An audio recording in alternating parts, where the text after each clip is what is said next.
If you're looking for best practices for your bank or credit union, join us while we talk all things sales, marketing, and strategy for financial institutions. Let's make it happen with FAQs Solutions. Hi there, I'm Meredith Olmstead, CEO and founder of FAQs Solutions. We're a digital marketing and sales consulting agency. We work exclusively with credit unions and community banks. And I am here with Nida Ajaz, our Senior VP of Marketing. Say hi, Nida. Hi, everyone.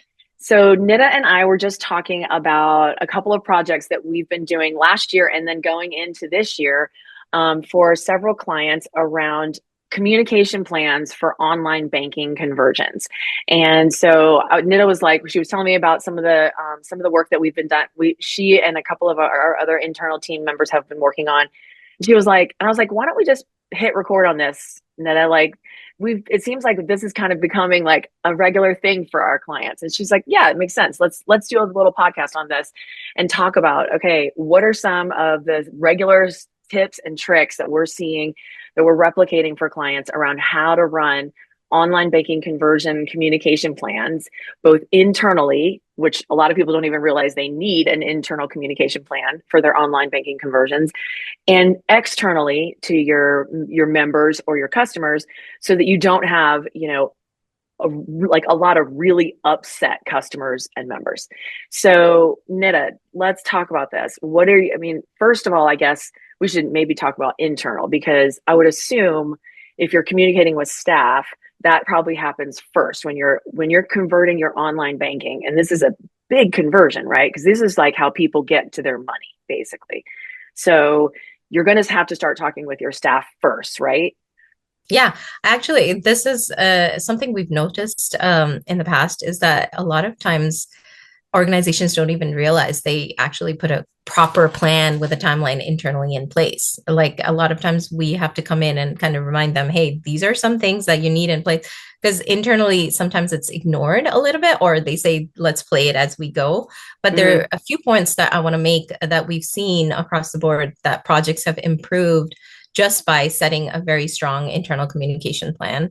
And one of the first things we do when we come in is create an internal, like some landing page that's internally accessible. Apart from getting your team tested and understanding the new online banking tool and platform, it's very important to give them information at their fingertips so they don't feel lost. And putting as much of that information on an easy place, like you might have an intranet. It doesn't have to be a landing page per se, but somewhere where they know where they can go and get all the FAQs if they need a cheat sheet and important dates, so they don't feel lost, first of all, right? Yeah. And everybody has it. So, because it's easy to think, we all have, like, if the people who are managing that conversion feel like, oh, I know where all the answers are. I've been testing it. I have all these answers. But then you have to remember that you never know who all of these different frontline staff are going to be asked these questions, 100 times over as they're coming to, in contact with your customers and your members. And so if they can have that really easy, okay, here I can bookmark this page, and I can constantly go back to the same spot and find these answers quickly. It makes life a lot easier. So for and it sure. makes them more confident when they're answering or interacting with your customers or members. The other thing we built in is an escalation form. So not all the answers are going to be available for all your team members, but giving them a process of, let's say you can answer something. What are the next steps that you can quickly take so someone can get to them to get those questions answered? So we always incorporate like some sort of escalation form and know on the back end who's going to be receiving those, who's going to be following up with those. So it's very important to put that in the plan. And the third most important thing is actually PTO blackouts and schedules. So a lot of times we've seen that you might have major key team members when the launch is happening and they have something planned. So it's very important to put those in place. And then reward people for following them, providing meals, providing incentives. Sometimes I actually have seen some clients where, they might have a blackout, but then they'll reward everybody with an additional extra PTO like day added in for the year for everyone, because they had a week or two where they weren't allowed to take any extra time off for some extended period of time. So you can have a lot of different approaches to it just to keep morale high and keep people from getting upset. Because if your staff is mad about something, that translates to a bad attitude about a conversion with members and with customers. And so then, this stinks translates to, this conversion stinks with your customers. And that you don't want that energy to translate to conversations, even between the lines, with when they're talking with their customers. Yeah, that's why the first step in an external communication plan is an internal communication plan, because that is what's going to make your external communication plan so smooth. Right. So after you've done all that with your staff, how do we typically approach communicating public facing communications when you're doing an online banking conversion? So we think of it as in two phases, right? And the communication needs to happen for current online banking users who are really going to be impacted, like whether it's bill pay that needs to be reactivated, if it's downtime of online banking. Like there's so much strong communication that needs to happen over and over for that segment that we'd like to first phase just launch and a communication plan for them. The secondary part of it is launching a communication plan for all customers and members that will, who might not be online banking users, but we can use this new upgrade to kind of trigger them or like to get them signed up. So that would be a secondary phase. So basically, like you segment your list and you're basically going like full speed ahead, often over communicating with the people who are active on the platform. Mm-hmm. And so you're kind of like bombarding the people who are using your online banking like 2 and 3 times a week with all this messaging, and also probably messaging them in the online banking, message platform itself with all of these dates coming up. Look, this is what's going to happen. These are the dates where it's going to be limited. This is what will be available. This is what won't be available. This is what you have to expect. These are the benefits that you're going to have, all those kind of things.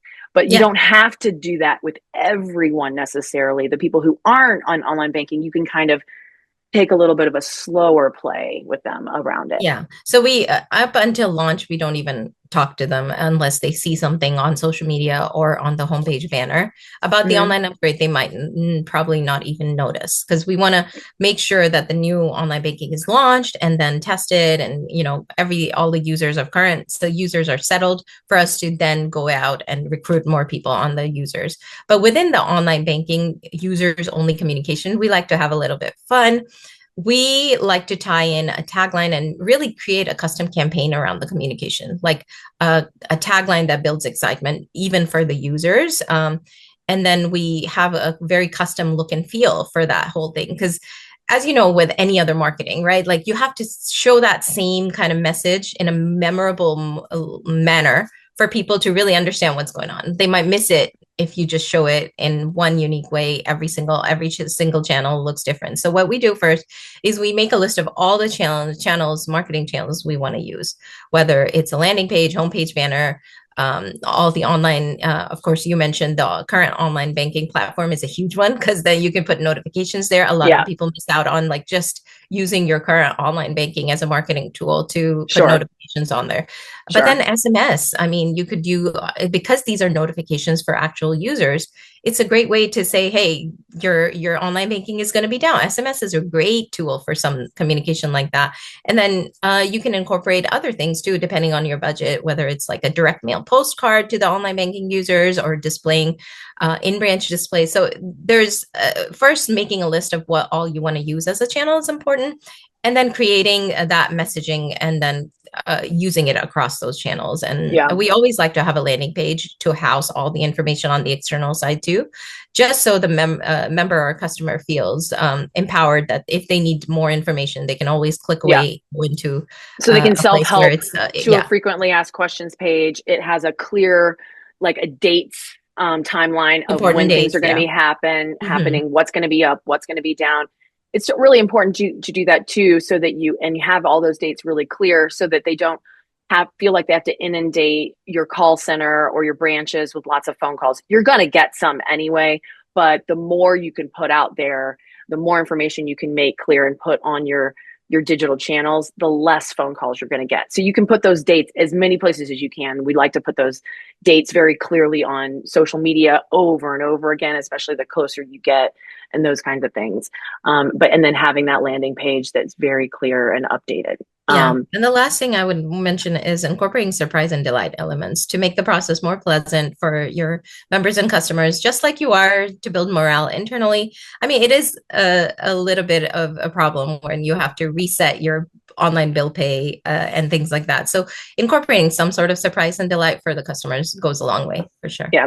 Yeah. You can even run a fun contest after it goes live, some kind of Easter egg type of contest through the new platform and do a giveaways or those kind of things. We've seen I love those. fun. Yeah. We've seen some fun results with those. So awesome. Well, thank you so much, Nida, for the tips. We love seeing these kind of upgrades and also just focusing on the real positive sides of these upgrades, because obviously there's a reason why you're doing these online banking upgrades. And most of the time, people are very happy with the new functionality. Obviously, it's an adjustment, but once they get used to it, change can be hard, but once you get used to it, it's usually a much better user experience. So awesome. Well, I hope that everybody enjoyed these tips. If you'd like to learn more about FIGRO or digital marketing for your bank or credit union, please visit us at figrow.com.